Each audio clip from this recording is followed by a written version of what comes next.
รถตู้สแต็กจักรธรรมดาเก่าบนนังจักรดีแอร์เย็นเอกสารครบเด้อเป็นสีปอนทองเด้อปอนทองจากออกเงินหน่อยหนึ่งบ่เป็นทองแบบอันนั้นได้ตั้งหมักสีทองแบบนี้เนาะก็เลยใส่แบบนี้จักรดีแอร์เย็นเด้อรถนี่นะไม่ข้างในงามเนาะ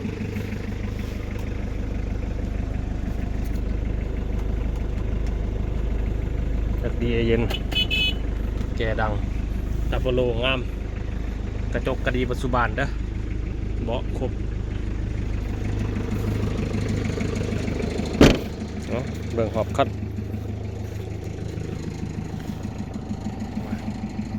อันนี้บูมี่เขาจะหลักแกเอาจะ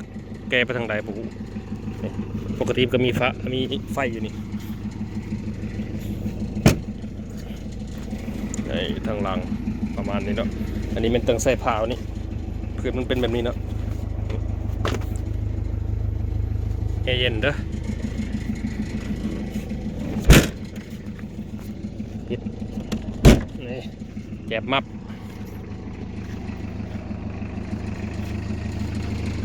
ประตูเรือน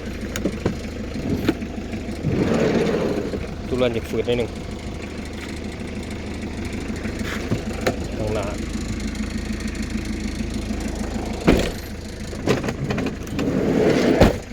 แก็บเบิ่งห้องจักรบ่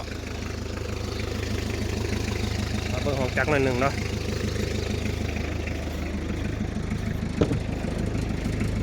เบิ่งห้องจักรหน่อยหนึ่ง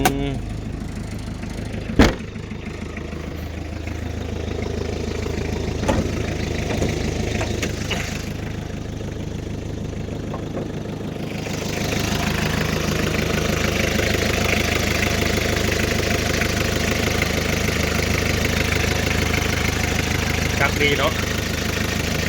จักรมากับมันเลยก็จะเปลี่ยนน้ำมันเครื่องเอาประมาณนี้แหละโอเค